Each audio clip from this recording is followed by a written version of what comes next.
Welcome to this speech of today. I would like to tell you something about very white bodies, like porcelain bodies, which we buy from England, and about very white stoneware bodies, which are very similar to the porcelain bodies. I would like to introduce you all these qualities.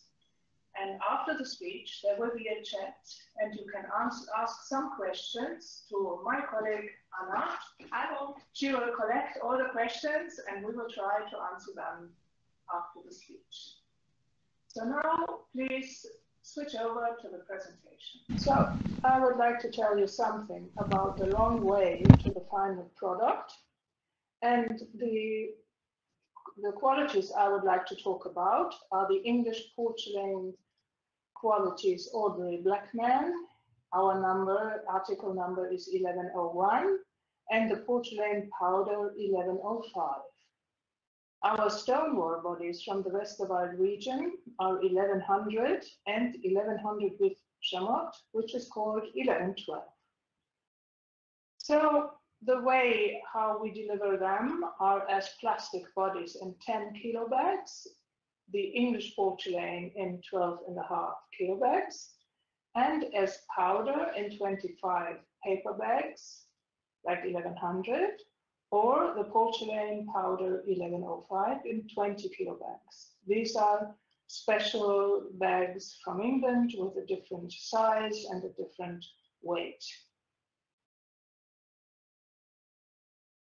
So if we have a classification of white bodies in the ceramic field, there are two different big groups, the technical ceramic and silicate ceramics.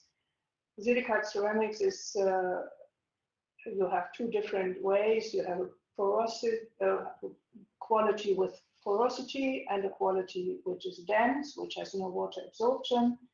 And in this case, these bodies will get dense, high density, has no water or nearly no water absorption. And these two qualities are porcelain and stoneware, white or very light, creamy stoneware. Very special if you produce porcelain is that it is not only white, it depends on the composition, but most of them are also translucent.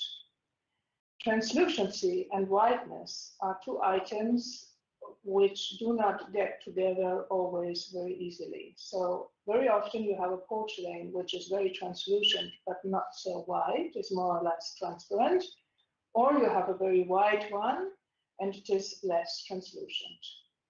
If you have a stoneware body, the color is not so white, it's a little bit creamy, and the water absorption can nearly be zero as well, but stoneware will never get translucency. So porcelain is a challenge for many ceramists. Challenges and opportunities when you work with porcelain are the advantages. It is a very smooth one, a very smooth body. You can turn off on the wheel to a very thin body, so you will achieve translucency. And it might be a very white body, depending on the composition. It is a very hard material because you fire it at a very high temperature. And all these advantages are more or less depending on the composition of the material itself. The disadvantages are that the plasticity is quite low. So throwing on the wheel is really an experience for good potters, and they need a lot of work to do that very easily. The shrinkage and the eutectic transformation during the firing may increase because of the high shrinkage, may increase the tendency of warping. Optimum density will be achieved at the eutectic temperature. So this eutectic temperature is a special composition of the raw materials that you need to have a melted point of, or a reaction point of the raw material at a very low temperature. So you can have a hard porcelain, for example, which you have to burn at 1400 degrees. But if you change the composition, you can have also a porcelain which you can burn at 1280 or 1300 degrees. The porcelain body that I want to introduce here is the ordinary Blackman from Valentine Clays. And as you see, this is a picture of a potter that is able to throw this body. It has a very good drying property. The kaolin is mixed with other raw materials to achieve the eutectic temperature. So this material can be burned at 1280 or 1300 degrees. The mineralogical transformation, which causes the hardness and the low water absorption, is also responsible for the translucent body. So the availability of suitable porcelain bodies, we have had a potter talk to Fritz Rossmann. He is a potter in Höckenshausen, and he's working with a lot of different bodies from us, and also with Audrey Blackman from Valentine Clays, our article number 1101. So we asked him, why do you choose this porcelain body? And then he said, well, that's not so easy. In the 80s, when I started working with the porcelain, there were actually only two bodies on the market, Wagner and Limoges. Both of them were not so easy to handle. In the 90s, most of the bodies were available on the market, which I had to try out, of course. I rather liked to work with Australian Southern Eyes at that time. The excellent processing properties and the potter's wheels and the very good translucency were unique. However, it was not always available, and so it was also quite expensive. So I switched to the English porcelain bodies, which became translucent at 1220, and which are used in the reduction firing up to 1300 degrees. Nowadays, I mainly work with the porcelain body Audrey Blackman, which is available at Gerkenschneider under body number 1101. He's still working with this, and as you can see, he makes wonderful things, and he is very creative because he's using glazes in the body, and he colors the body as well in black. So you have really beautiful designs. Types of pearl white, different minerals with implication of ceramic properties, plasticity and translucence. So if you compare, for example, three different bodies, which seem to be quite similar, you can see the composition is a little bit different. Most of the raw materials are more or less the same. If you have a stoneware body, nowadays it is not anymore a stoneware bodies right out of the mine, which we sell. It is always a composition that we have to create. So it's about 40% of China clay or kaolinite, which is inside our body 1100, and about 25% of ball clay or stoneware clay from the Westerwald, and about 15% of feldspar or nepheline or something like this to have a good sintering at a lower temperature. So this is more or less the composition of our body 1100, and if we add some chamot to this composition, it is the composition of 1112. The chamot which is inside the 1112 is a kaolin chamot. So you have also a very white chamot inside the composition.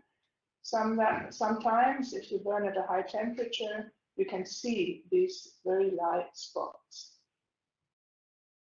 The porcelain has a little bit more kaolinite inside the composition, or China clay, about 10% more than stoneware. And instead of ball clay, we use silica, quartz, and bentonite in a lower percentage. And we have more of feldspar, like 23% approximately, because we do not have any clay inside, so we need some more alkali and alkali through the feldspar in the composition. This is more or less the composition of ordinary blackman, so the article number 1101. Very similar to this composition is also the composition of 1105. There is perhaps a small difference. Perhaps the bentonite or the china clay will be different in the percentage a little bit, because it is very easy to cast the 1105. The composition might be different, but the result of 1105 is very similar after firing like 1101. And then, last but not least, we have another composition which we do not sell very often because it's very, very difficult to handle this body. It's called bone china. And this one is really a composition with bone ash from animals, about 50%. So, and it is a very translucent material which you get because this composition has a lot of alkali and alkali inside the bone ash, and 25% of china clay or kaolinite, and other raw materials which are not plastic, like feldspar, quartz, fritz, or melted glass. The aim of this body is really to get a very good translucency and not really a white body. In general, bone china is not white; it's more or less a little bit yellow, but it has a wonderful translucency. The main ingredient to produce porcelain, is kaolinite, also known as china clay. Kaolinite has a melting point around 1,450 degrees, and the plasticity is very low. This is the reason why you can't work only with 100% of kaolinite, because the melting point is much too high. Kaolinite is mixed with other raw material to achieve a better workability, so a better plasticity, and to reduce the firing temperature. 1100, 1112, 1101, and 1105 are all fired at 1280, have a water absorption about 1% or even less than that, till 0.1%. For bone china, this temperature is too high. Bone china has a very interesting translucency because bone china ash is a very good flux material. Bone china is not very white, as I just told you. If ball clay or clay is in the composition, the body has a very good workability and no translucency, like 1100 and 1112. 1101 and 1105 are translucent. The workability of 1105 is good for casting and not for throwing. For throwing, you should use ordinary blackman 1101 or even better, 1100. So the plastic material which are responsible for the good behavior on the wheel, for the good workability, is the plasticity, is the particle size of the material itself. So if you have gravel, sand, and less or clay, you see that the particle size gets very, very small, and the clay has more or less a particle size less than 0.002 millimeters, which is about 2 microns, between 100 and 2 microns. It depends on the transport way, how the material is has had the way to the mine. So if it's let's see another picture, yeah. So the different properties of the material are the water inside these small particles. So China clay or kaolin have a less plasticity than a normal ball clay or clay because the structure is bigger, the pieces are bigger than the one from the ball clay, and kaolinite is at the first, the deposit is at the first place where it was created. So they only can have 2 layers of kaolinite which can have water in between these 2 layers. And the plasticity is lower than from clay because clay has 3 layers of water inside the pieces. In other raw materials like quartz, feldspar, lime, or dolomite, that are non-plastic materials that could be added to the composition, they cannot encase any more water. So the plasticity is more or less depending on the China clay and the ball clay. Particles of kaolinite are bigger because they are at the first deposit.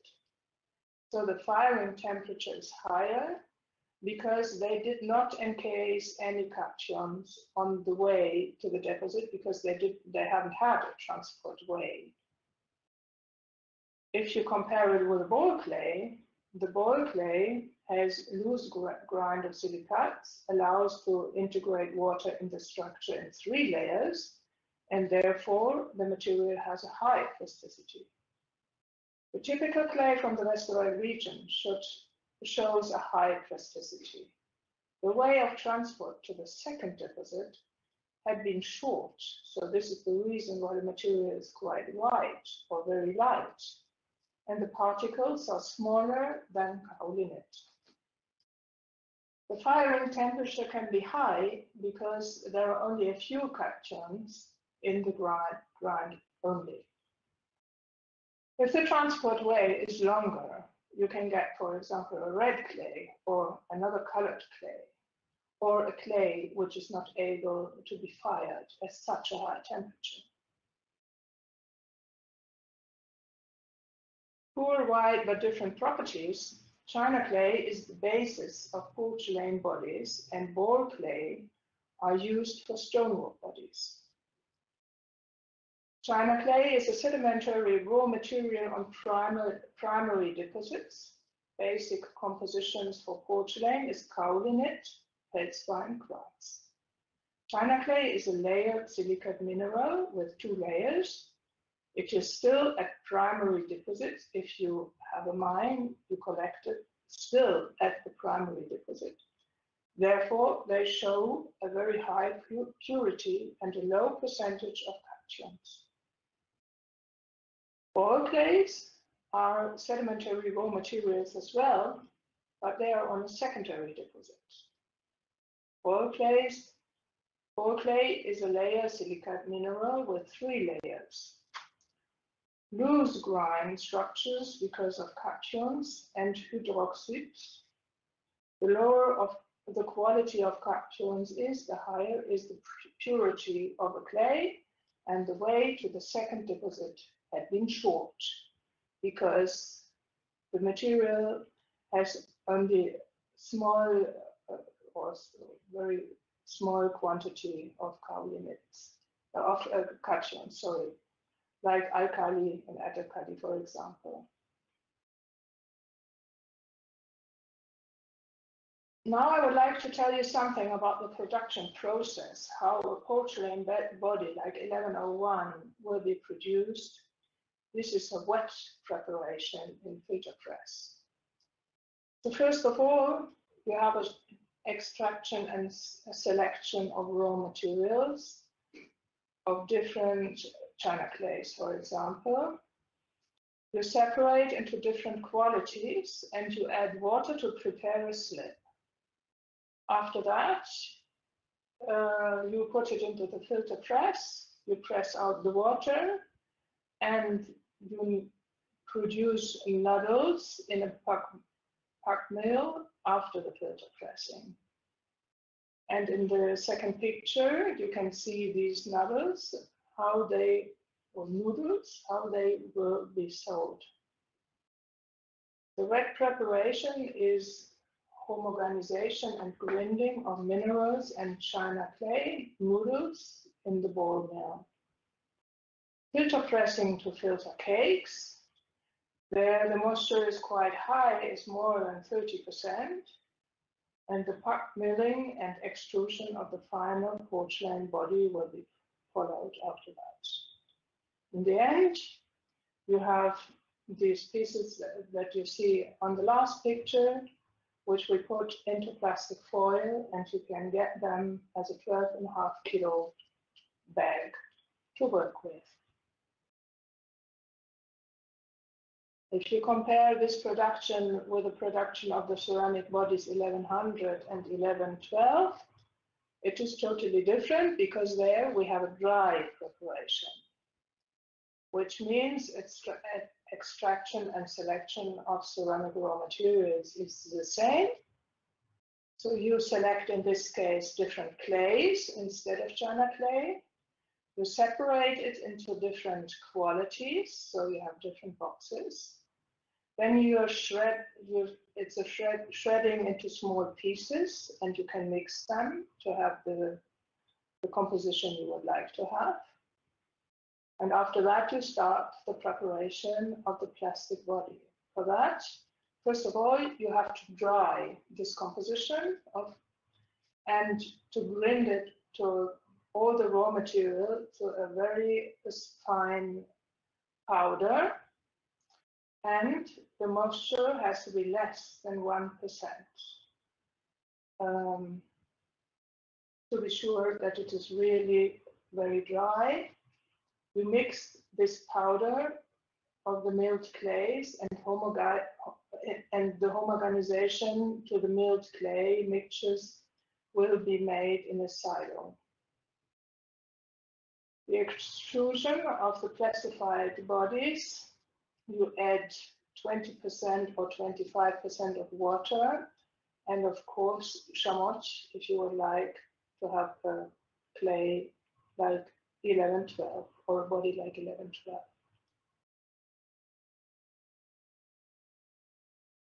For the drying and milling process, we use blended clays, which are for our own ceramic bodies, which we collect in our mines in the Westerwald. They are dried and milled in small pieces finer than 100 micron. And at the same time, they will be separated by cyclone in different particle sizes. And after that, they will be stored in big silos of 50 tons.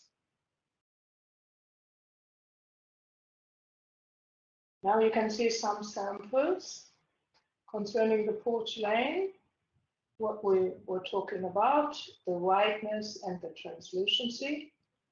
So there are different potters or designers that have done some very nice pieces with our porcelain from England, the Audley Blackman porcelain 1101.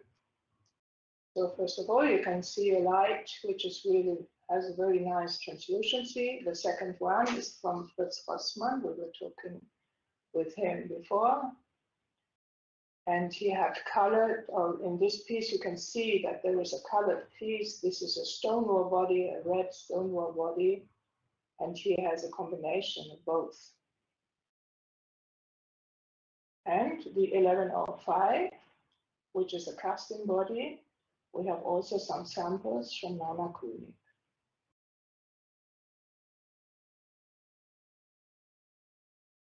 The white stoneware, if you want to throw something on the wheel, the 1100 is a very good body to work with because the plasticity is much higher than from 1101. Of course, it will not get translucent, but it's very easy to work on the wheel if you are a potter. And the second one, 1112, this sample is again a sample from Nana König. She worked with this material, and as you see outside this piece, outside this bowl, you can see a very rough structure, because of the chamotte which is inside 1112.